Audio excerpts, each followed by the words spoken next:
আসসালামু আলাইকুম, কেমন আছেন সবাই? তন্দ্রাবিলাস ব্লগে আপনাদের জানাই স্বাগতম।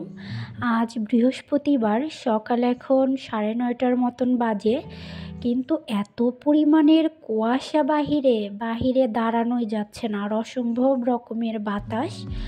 তো মনে হয় শৈত্যপ্রবাহ চলতেছে। আর এদিকে আমার পুস্কু তো সে তো উঠে গেছে, তো তার জন্য একটু খাবার বানাইতে আসছি। যদিও তাকে একটু ডিম ভাজি করে সকালবেলা আমি খাওয়াই দিছি, এখন আমার খাবারটা তৈরি করতেছি। তো বাবু যদি একটু এখান থেকে খায় তো আলহামদুলিল্লাহ ভালো, আমার একটু কষ্টটা কমে যাবে, খাওয়ানোর টেনশনটা কমে যাবে। আর দেখছেন, একটা কাজকর্ম ঠিকঠাক মতো করতে দেয় না। আপনারা তো প্রতিনিয়ত দেখছেনই যে ও কী পরিমাণ দুষ্টামিটা করে।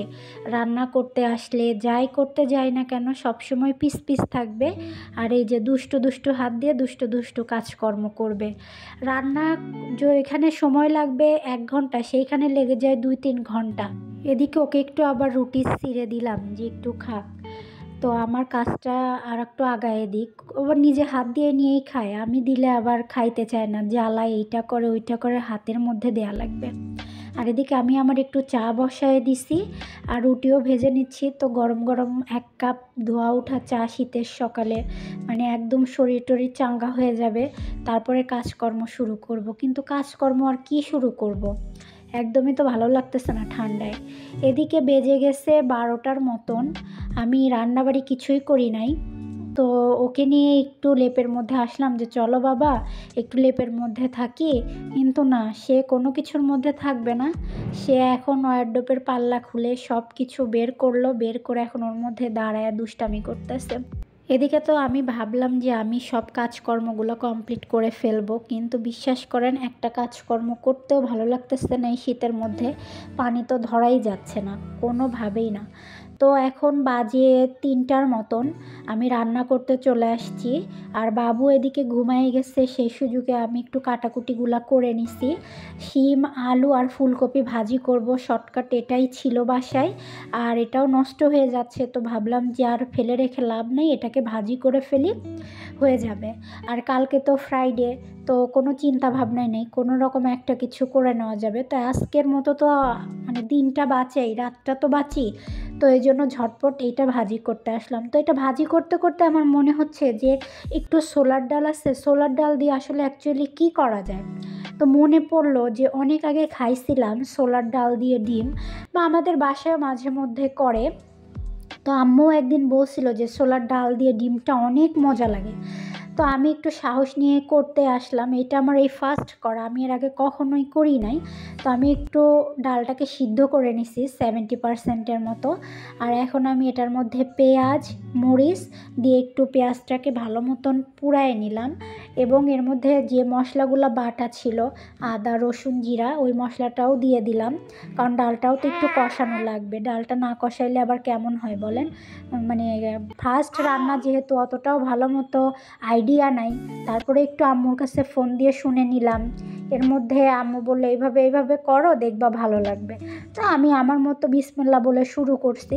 এখন জানি না এটা আসলে কেমন হয়, যেহেতু ফার্স্ট ট্রাই করা, তো চেষ্টা করতেছি ভালো করার। কারণ ওই 2টা তরকারি রান্না করব, না হলে আবার আমাকে সেই রাতে রান্না করতে হবে। আপনাদের ভাইয়া তো খাবার নিয়ে প্রচণ্ড রকমের জ্বালায়, কারণ সে রান্না পারে, তো রান্নার খালি সুতা ধরে আর কি। আর এইটা ওইটা ভালো না হলে আবার দেখা যাবে নিজেই রান্না করতে যাবে, রান্না করতে গেলে আবার রান্নাঘরে আমার যা তা অবস্থা হয়ে যাবে, সেইটা আবার আমাকে 1 ঘন্টা ধরে গুছাইতে হবে, আবার আর এক মুসিবত বাবা, দরকার নেই। আর এদিকে আমি এই যে ডিমটা ভেজে নিচ্ছি, ডিমটা এদিকে আপনাদের সাথে গল্প করতে করতে ডিমটাও ভাজি করে আমি ডালের মধ্যে দিয়ে এখন একটু কষাবো। ওই তো ডিমটা পেঁয়াজ আর মরিচ দিয়ে একটু ভেজে নিয়ে ডালের মধ্যে ছেড়ে দিলাম। আর এদিকে আমার ছেলে ঘুম থেকে উঠে বসে কান্নাকাটি শুরু করছে। আর আমি রান্না টান্না কিছুই আপনাদেরকে দেখাইতে পারিনি, বাবুকে রাখলাম। তো এর মধ্যে আমার রান্নাটাও হয়ে গেছে, আমি আবার একটু ফোড়ন দিছি ডালে, আমার আবার ডালে ফোড়নটা ভালো লাগে। আর আমার ভাজিও কমপ্লিট। আর এদিকে আমার ছেলেকেও খাওয়াবো এখন, যেহেতু এখন 4টার মতন বাজেও, ঘুম থেকে উঠলো, একটু বিকালের নাস্তাটাও দিয়ে দিই, তাইলে সন্ধ্যার দিকে দেখা যাবে যে 7টার ওই দিকে ওকে আমি ভাত খাওয়াই দিলে ভালো হবে। সকাল থেকে তো উঠেই লেপের মধ্যে কম্বলের মধ্যে মুছড়ামুছড়ি শুরু করছি 2 মাই বেটায়। আর আমার ছেলে যদিও যদিও অতটা না, আমি কাজকর্ম করতে ভয় পাচ্ছি, তো বারান্দাতে একদমই আসা হয় নাই, মানে বাহিরটা যে কেমন হয়ে আছে ওইটাও দেখি নাই। তবে পুরা বাসা অন্ধকার হয়ে আছে, এত পরিমাণ কুয়াশা আর বাতাস, দাঁড়ানোই যাচ্ছে না, গাছগুলোর জরাজীর্ণ অবস্থা।